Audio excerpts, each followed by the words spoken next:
에스겔 14장 1절부터 5절까지의 말씀입니다. 한 절씩 교독을 하겠습니다. 1절 제가 읽습니다. 이스라엘 장로 두어 사람이 나와 내 앞에 앉으니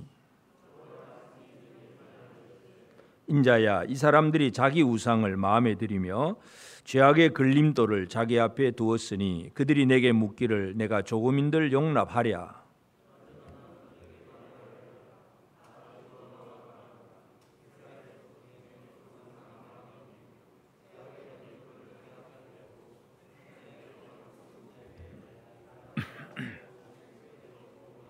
같이 읽읍시다. 이는 이스라엘 족속이 다 그 우상으로 말미암아 나를 배반하였으므로 내가 그들의 마음 먹은 대로 그들을 잡으려 함이라. 아멘. 우리 하나님의 은혜가 온 성도들에게 가득하기를 바랍니다. 아멘.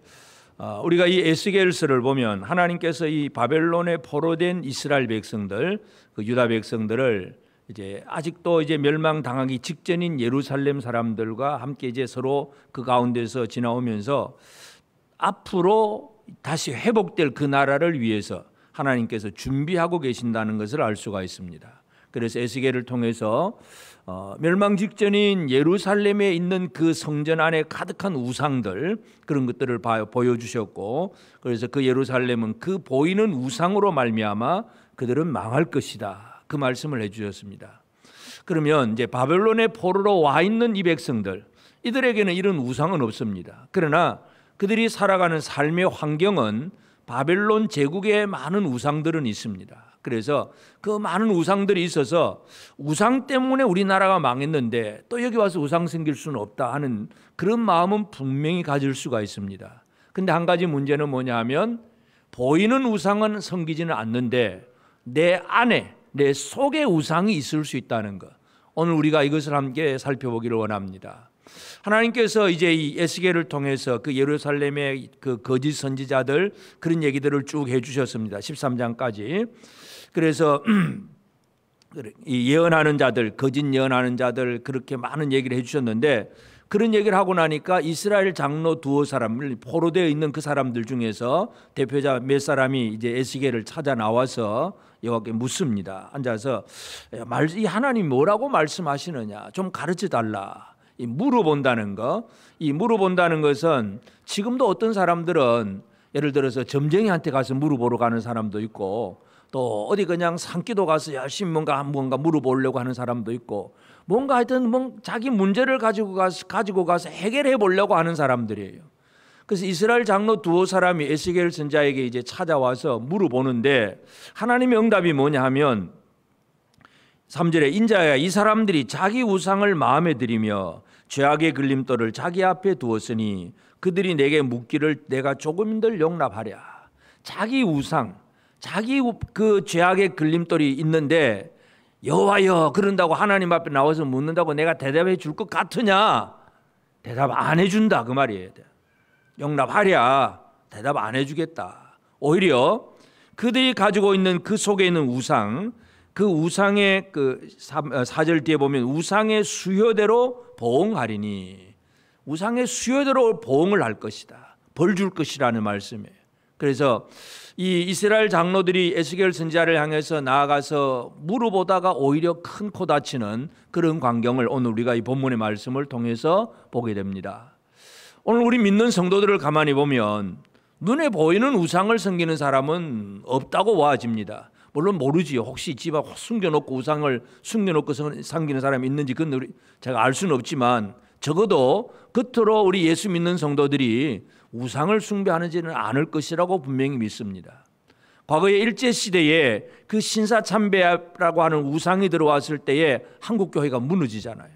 그 재건교회 성도들, 우리 선조들이 목숨 걸고 신사참배에 반대하면서 감옥에 가고 순교를 하면서 그래서 그 신앙의 전통을 물려주었고, 그래서 우리가 지금 이 시대에 지금 우리 당장에는 신사참배라고 하는 보이는 우상은 없습니다. 근데 문제는 뭐냐?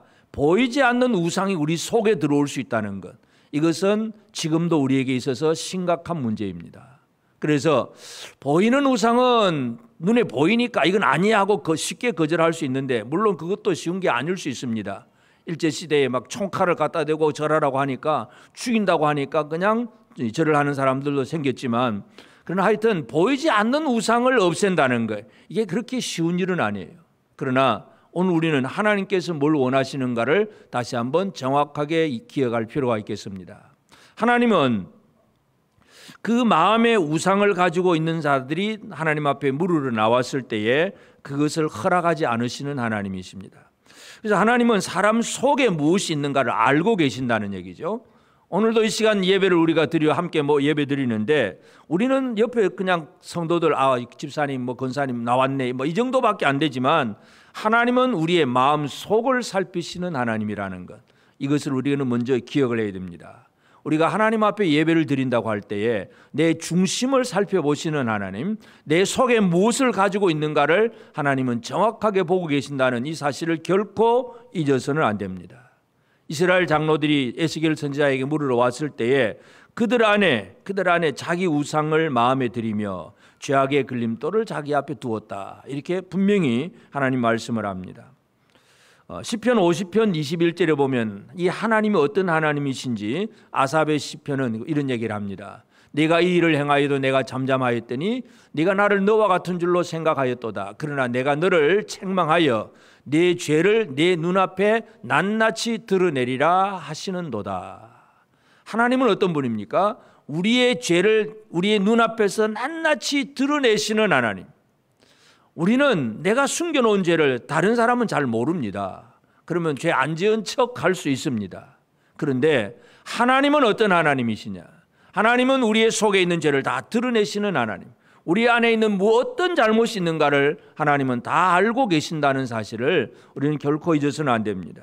그래서 하나님이 우리 어떻게 알고 계시느냐, 이제 에스겔서 나중에 33장에도 보면, 에스겔 33장 31절에 보면 백성이 모이는 것 같이 내게 나오며 내 백성 앞에 백성처럼 내 앞에 앉아서 네 말을 들으나 그대로 행하지 아니하니, 듣기는 듣는데 행하지 아니하니 이는 그 입으로는 사랑을 나타내어도 마음으로는 이익을 따름이라.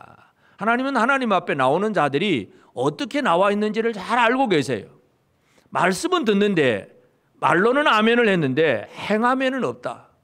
입으로는 사랑을 하는데 마음으로는 자기 이익을 따른다. 이게 바로 하나님 앞에 있는 하나님의 사람들이라는 것. 하나님이 아주 속속들이 알고 계신다는 것.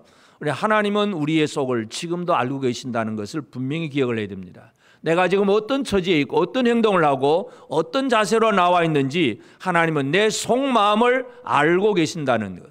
우리 이 하나님 앞에 지금 나와 있다는 사실을 결코 잊어서는 안 됩니다. 그냥 난 예배 참석했어, 이게 정도가 아니라 우리의 속을 살피시는 하나님을 분명히 기억을 해야 됩니다. 그러면서 그 우상이 있는 자를 결코 용납하지 않겠다. 내가 조금이들 용납하지 않겠다고 분명히 말씀합니다. 이제 우상을 마음에 들였다. 이 마음에 들인 우상, 속에 있는 우상은 보이지 않는 우상입니다. 사람들은 모릅니다. 눈에 안 보이니까. 그런데 하나님은 알고 계시잖아요. 그러면 속에 있는 우상이라는 게 도대체 무언가 하는 문제. 겉으로 보이는 우상은 우리가 앞에 에스겔을 통해서 하나님께서 그 에스겔의 예루살렘의 성전의 광경 속에서 보면 단무스를 위해서 우는 자들, 태양신에게 경배하는 자들, 여러 이 신들의 형상을 그려놓고 그 앞에 절하는 자들, 그런 많은 보이는 우상들이 있었어요. 이미 말씀드렸고, 근데 이제 바벨론에 와 있는 백성들에게는 그런 우상은 없어요. 그런데 내 마음 속에는 우상이 있을 수 있다는 얘기잖아요. 속에 있는 우상, 이것이 가장 큰 문제예요. 하나님은 우상을 결코 원치 않습니다. 정결함을 원하시는 하나님입니다. 그래서 이 우상을 품으면, 우상이 그 속에 있으면 하나님은 용납하지 않겠다. 용납하지 않겠다는 얘기는 대답하지 않겠다. 물으러 와도 아예 대답을 주지 않겠다고 하는 것입니다.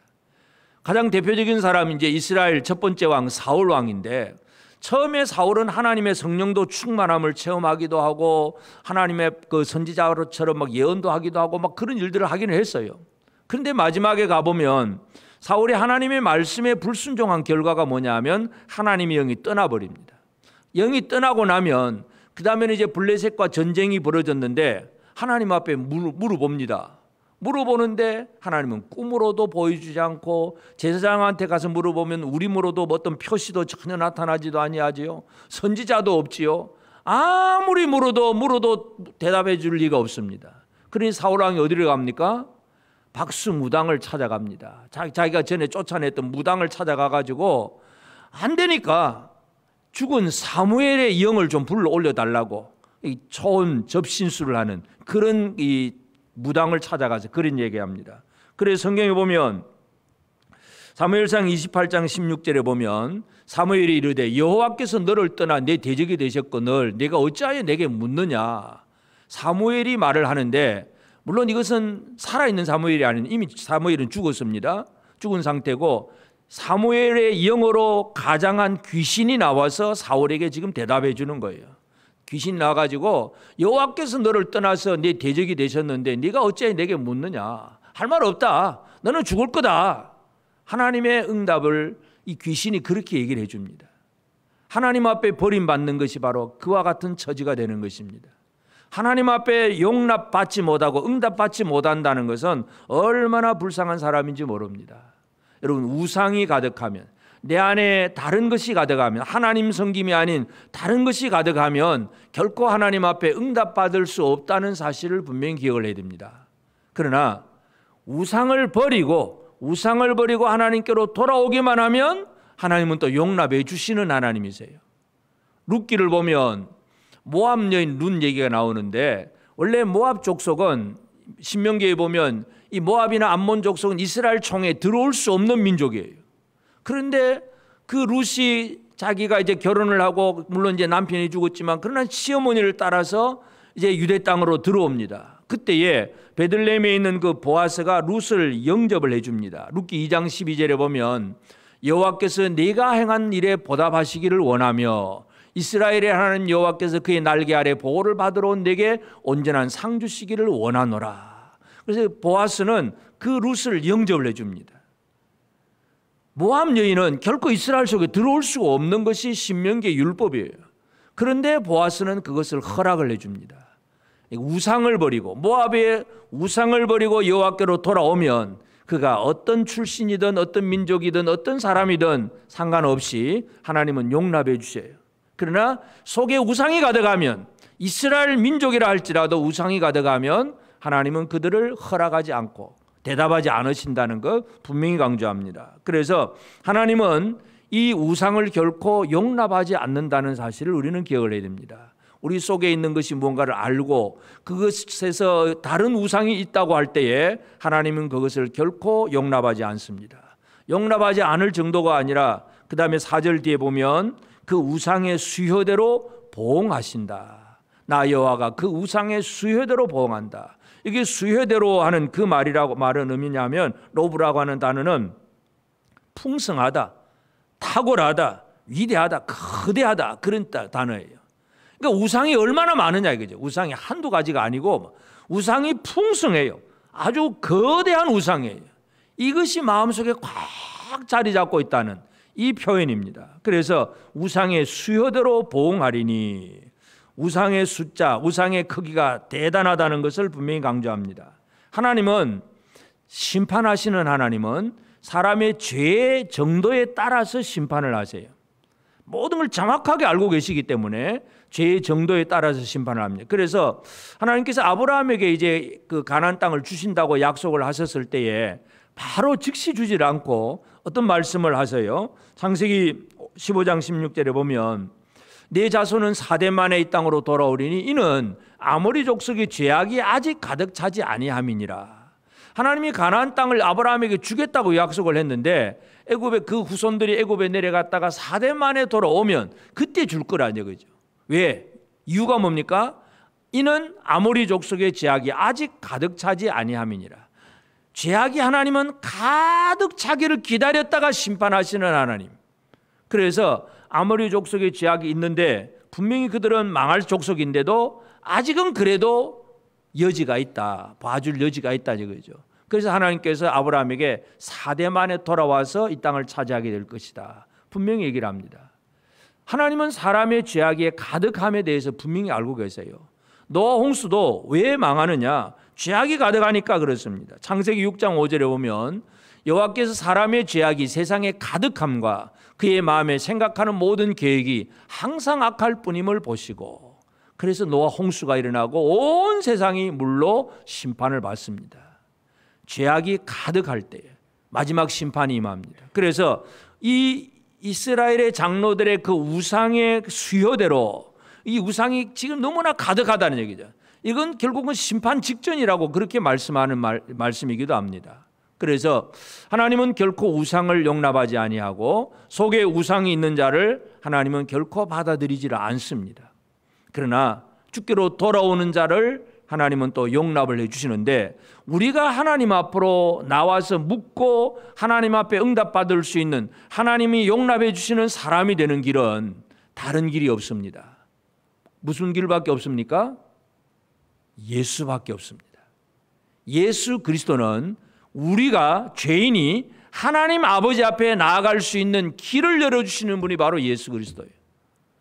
내가 열심히 나가서 되는 것이 아니라 예수 그리스도가 없이는 하나님 앞에 용납되어질 사람이 아무도 없습니다. 그래서 예수께서 제자들에게 무엇을 주셔서 사람들이 어떻게 하나님 아버지 앞에 나가게 하시느냐, 제일 첫 번째 예수님이 주시는 것이 뭐냐 하면 예수의 이름을 주십니다. 예수 이름.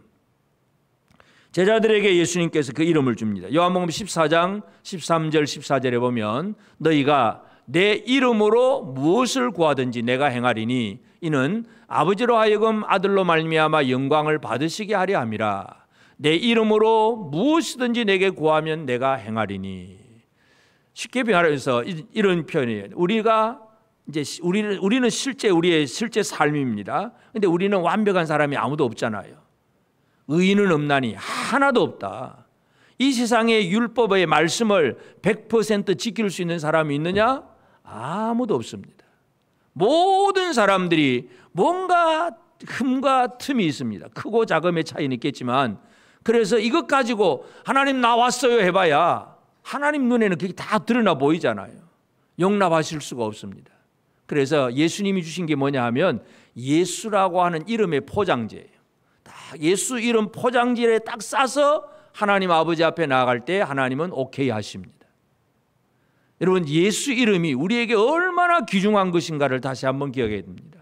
예수 이름으로 기도할 수 있고 예수 이름으로 더러운 귀신을 향하여 나가라고 명령하는 권세가 있고, 이 예수 이름으로 아버지 앞에 구할 때에 아버지가 그 모든 것을 통해서 영광을 받으시는 거예요.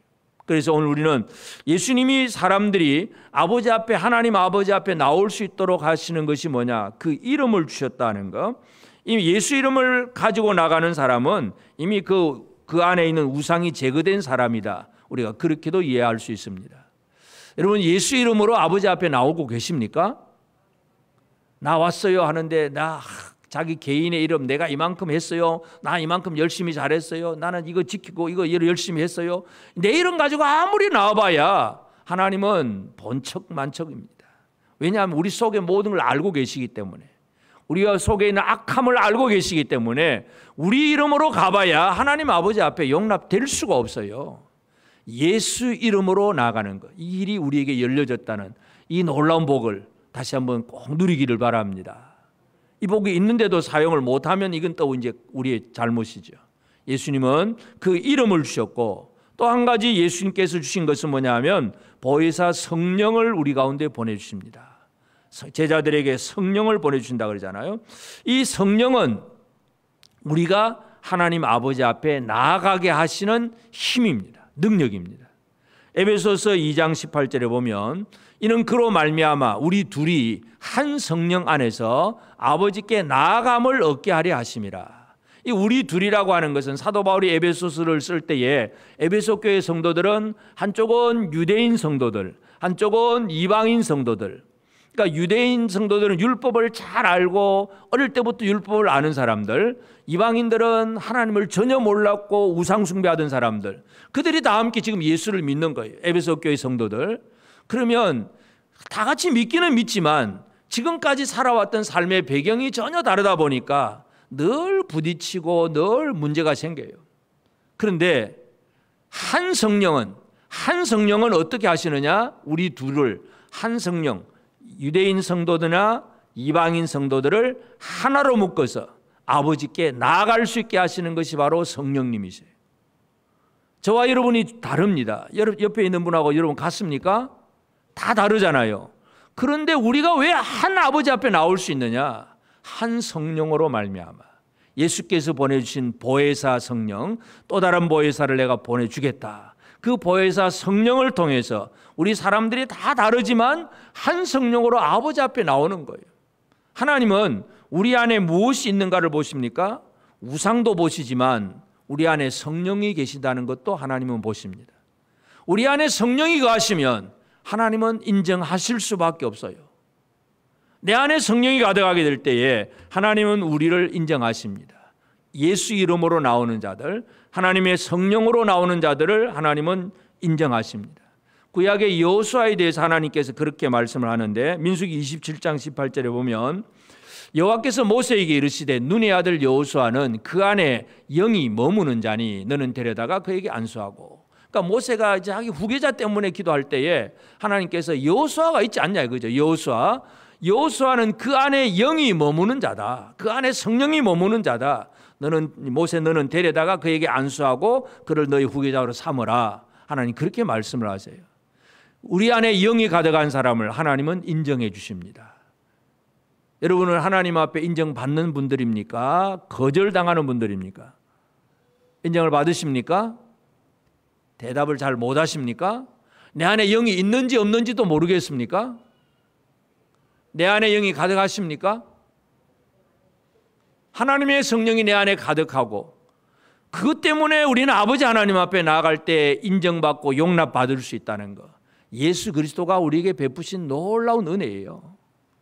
예수는 이름을 주시고 성령을 주시고 또 한 가지 예수께서 하시는 일, 우리가 하나님 아버지 앞에 나아갈 때에 예수께서 하시는 일은 지금도 예수님은 부활하시고 하늘에 계시잖아요. 은혜의 보좌에 계십니다.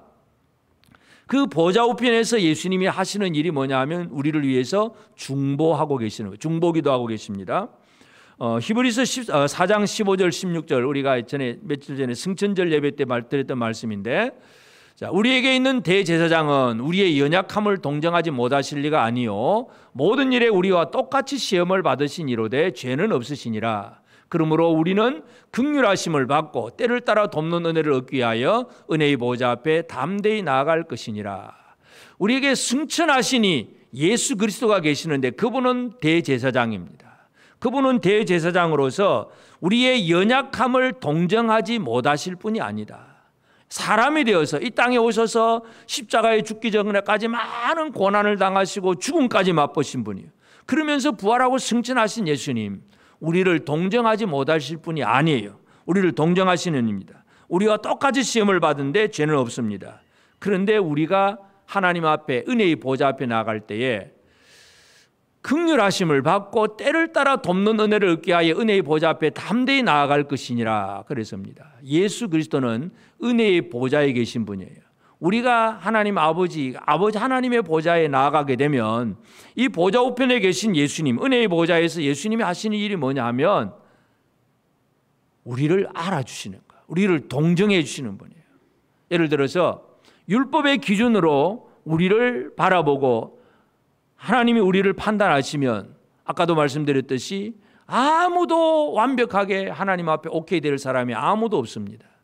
10가지 계명을 10가지 중에서 9가지는 잘 지켰는데 한 가지 계명을 못 지켰어요. 그러면 천국 갑니까? 지옥 갑니까? 여러분, 우리나라에 많은 법들이 있는데 그 법을 다 완벽하게 지켜야 삽니까? 하나라도 어기면 감옥 갑니까?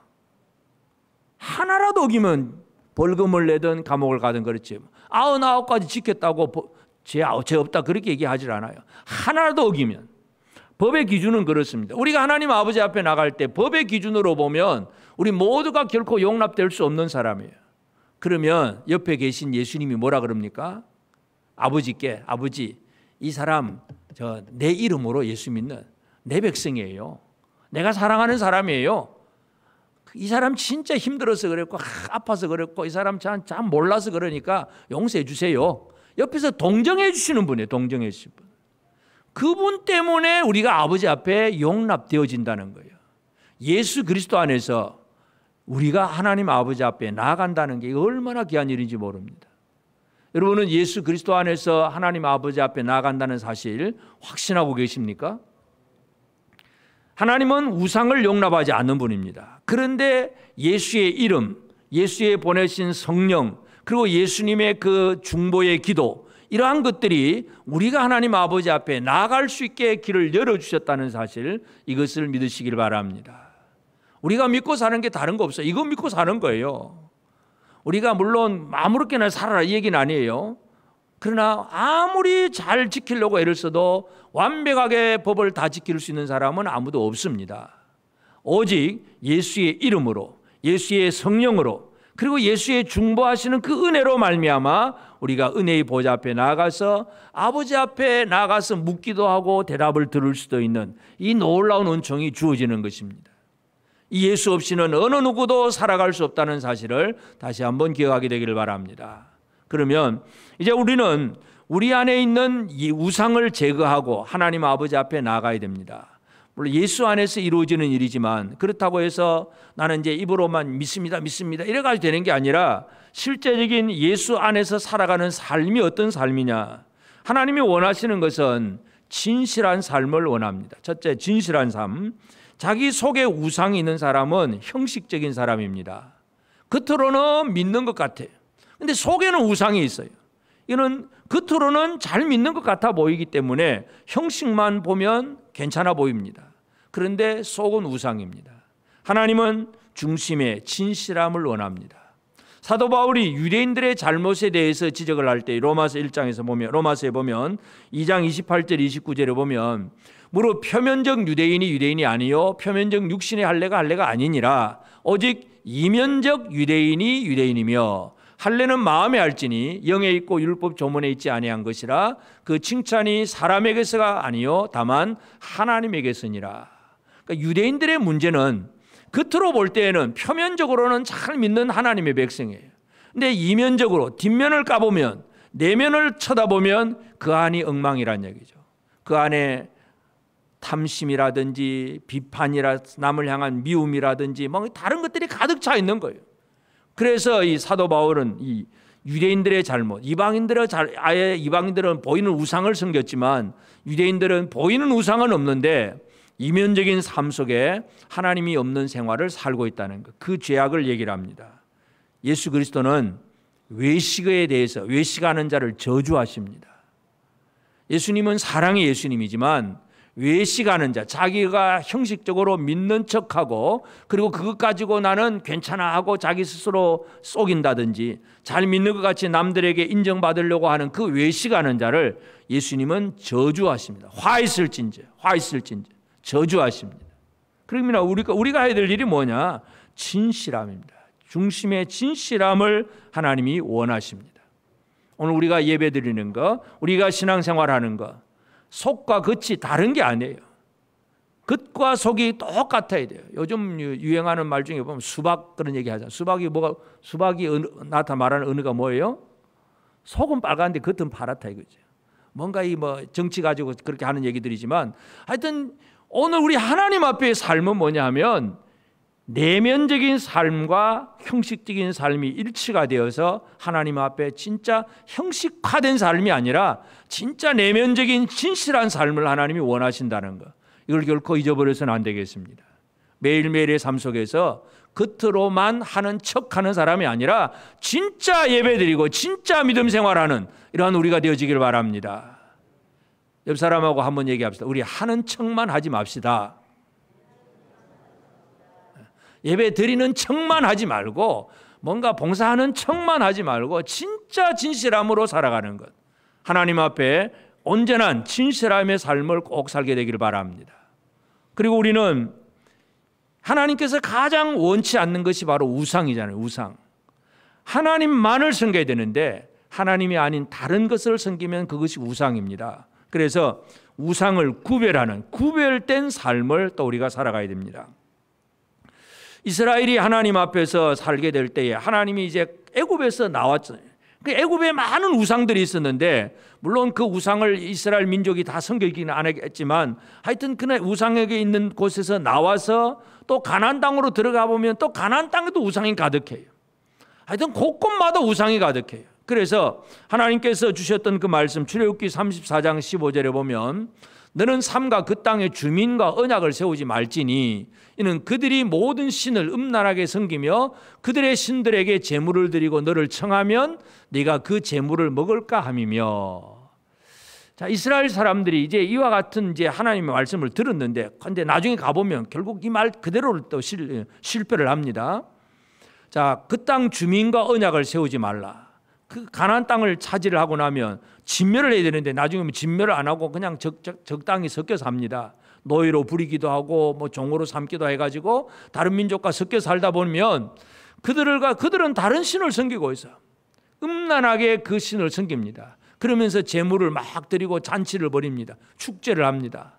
그리고 와서 그냥 우리 잔치 벌였으니까 좀 음식 좀 드세요 청하면 그 제물을 먹을까 함이며, 그 제물을 먹는 게 뭐냐? 고린도전서에 보면 귀신의 상에, 우상의 제물에 참여하는 것은 귀신의 상에 참여하는 것이다. 우상의 제물을 먹는 것, 우리가 흔히 이제 죽은 조상에게 드린 조상 제사의 음식을 먹는 것은 귀신의 상에 참여하는 거예요. 한국에, 대한민국 안에 우리가 기독교가 들어오고 복음을 전하기 위해서 여러 가지를 뭐 많이 하긴 하지만 참 잘 안 되는 것 중에 하나가 뭡니까? 전도해도 잘 안 되는 것 중에 하나가 조상 제사. 이걸 끊을 수가 없다. 그래서 한국 교회가 그냥 성경적이지도 아닌 다른 방법을 하나 만들어 주었어요. 추도 예배라는 거. 여러분, 추도 예배는 없어요. 예배는 오직 하나님께만 있는 거예요. 죽은 조상을 추도하는 예배는 있을 수가 없는 거예요. 그것도 음식 차려놓고 뭐 하면 그게 바로 귀신의 상에 참여하는 거예요. 하나님 앞에 온전한 예배만 들어가야 됩니다. 다른 거 없어요. 예배는 오직 하나님만을 섬겨야 되는데, 이상한 것들이 막 우리에게 들어옵니다. 우리 주변에는 우상을 섬기는 사람들, 또 무슨 또 이제 또 하나 요즘 또 이제 새롭게 문제되는 거, 이제 또 서울시에서 또 허가를 했다는 그런 말도 있긴 한데, 동성애자들을 퀴어 축제 한다는 거. 우린 축제다, 축제. 페스티벌이고 우린 문화 행사고, 우리는 축제니까 와서 그냥 축하해주고 잔치 먹고 뭐 그냥 즐기자. 모든 사람들이 그 말에 넘어가 버린다. 그 말에. 귀신의 상에 참여하는 거예요. 이게 구별되지 않으면 안 됩니다. 하나님이 가장 싫어하는 것은 바로 우상이에요. 우상. 근데 우상은 겉으로 보이는 것은 그렇게 할 수 있는데 보이지 않는 우상이 있잖아요. 이게 가장 큰 문제죠. 골로새서 3장 5절에 보면, 그러므로 땅에 있는 지체를 죽이라. 곧 음란과 부정과 사욕과 악한 정욕과 탐심이니 탐심은 우상숭배니라. 여러분, 탐심은 우상숭배다. 사도 바울이 분명하게 지적을 합니다. 물질에 대한 탐심, 명예에 대한 탐심, 권력에 대한 탐심, 뭔가 하여튼 하나님이 아닌 다른 것에 대한 탐심을 품고 있는 게, 이게 내 안에 있는 우상입니다. 탐심을 버리시기를 바랍니다. 사도 바울은 재물에 대해서 어떻게 합니까? 지금 있는 바를, 자기에게 있는 바를 만족하게, 그 자기에게 있는 것을 욕심을 부리지 않고 만족하게 여길 수 있어야 돼요. 아무리 가난해도 만족한 사람은 평화롭고요, 재벌이 되어도 늘 다고다고하고 부족한 사람들은 또 이상한 짓을 하더라도 뭔가 더 차지해 보려고 애를 씁니다. 만족할 줄 알아야 됩니다. 그것이 탐심을 이기는 하나의 방법이기도 합니다. 오늘 우리는 우상숭배가 뭐냐? 우리 안에 있는 우상숭배는 바로 우리 안에 있는 음란한 마음, 부정, 사리, 사욕, 그리고 악한 정욕, 탐심, 이러한 것. 탐심이 바로 우상숭배예요. 보이지 않는 우상입니다. 이 우상을 제거하기를 바랍니다. 아직도 이 우상이 제거되지 않은 분들은 뭔가가 그것이 얻어져야 되는데 그게 없다고 생각할 때 늘 갈급합니다. 그리고 그거 얻어보려고 늘 애씁니다. 다른 것 필요, 하나님 예배 필요 없어. 그냥 예를 들어 돈에 묶인 사람은, 재물에 묶인 사람은 돈 되는 일이라면 어디든지 가지만 예배 시간은 얼마든지 빼먹을 수가 있습니다. 여러분, 탐심의 우상이 여러분 속에 아직도 자리 잡고 있다면 속히 끊어버리시기를 바랍니다. 하나님이 가장 싫어하시는 것이 우상 숭배입니다. 우상을 숭배하는 동안은 하나님 앞에 용납받을 수가 없습니다. 오늘 우리는 하나님께서 가장 원하시는 것, 하나님만을 의지하는 것, 하나님만 신뢰하고 하나님만 바라보고 내가 열심히 살아가는 이것이 중요한 겁니다. 그래서 구별된 생활, 우상과 구별된 삶을 살아가야 되고, 그리고 하나님이 우리에게 주시는 것은 바로 이 성령의 생활로 살아가는 것. 바벨론 디아스포라 그 백성들에게는 그들은 이미 예루살렘 성전이 없어요. 성전이 없으니까 성전에서 드리는 제사라든지 어떤 제물 드리는 이게 없잖아요. 제단이 없으니까. 제단도 없고 분향단도 없고 아무것도 없어요. 바벨론에 끌려와 있는 이 사람들은 포로로 살고, 그 지역의 환경은 바벨론 사람들이 섬기는 말뚝이라고 하는 그 바벨론 주신 그 위에 여러 많은 신들을 섬기는 그런 환경 속에 살고 있습니다. 그러나 그들이 비록 성전은 없어도 하나님을 향한 예배는 분명해야 합니다. 하나님이 만드시는 사람이 바로 그런 사람입니다. 하나님 만드시는 바벨론 디아스포라 백성들은 바로 하나님을 향한 영적 예배를 제대로 드리는 사람, 하나님은 그 사람들을 원하시고 그 사람들을 만드십니다. 로마서 12장에서 영적 예배는 너희 몸을 거룩한 산제물로 드리라. 이것이 영적 예배니라. 몸을 드린다는 얘기는 우리의 삶을 얘기합니다. 삶.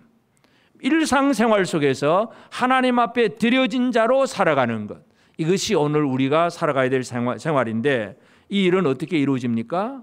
성령으로 말미암아 이루어집니다. 내 안에 성령으로 충만해야 내가 늘 일상생활 속에서 하나님 앞에 드려진 자로 살아갈 수가 있습니다. 성령으로 충만하십니까?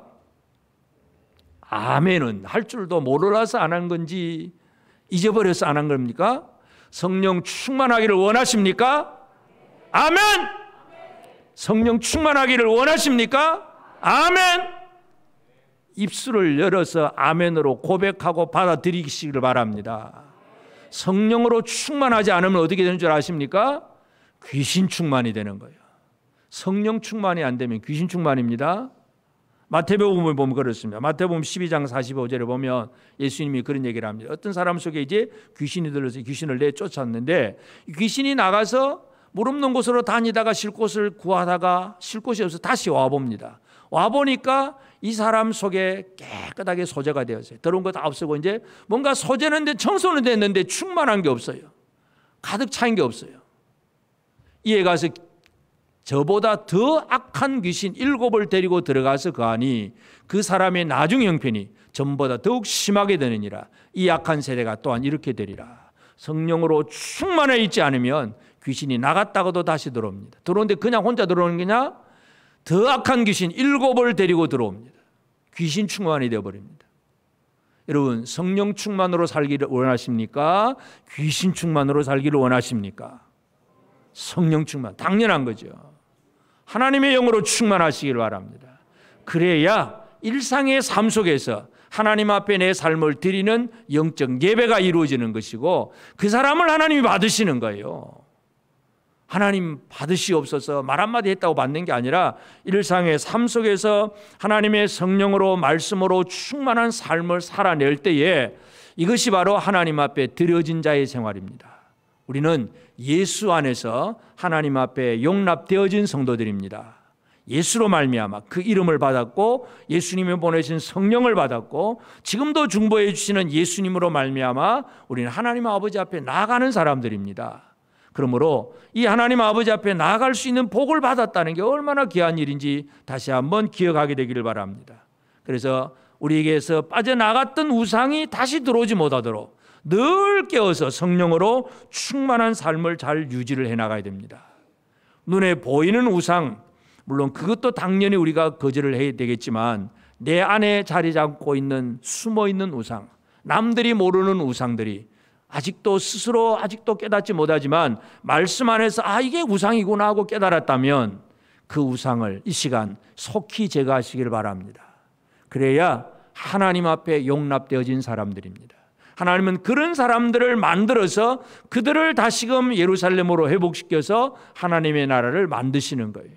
오늘 저와 여러분이 바로 그러한 사람들이 되어지기를 바랍니다. 내 안에 우상을 제거하고 안에 있는 우상을 제거하고 하나님의 거룩한 백성, 진실한 신앙생활을 가지고 성령으로 충만해서 하나님 앞에 나아가서 묻고 하나님 앞에 응답 받을 수 있는 복된 우리 모든 성도들 꼭 되어지기를 예수 이름으로 축복합니다. 아멘.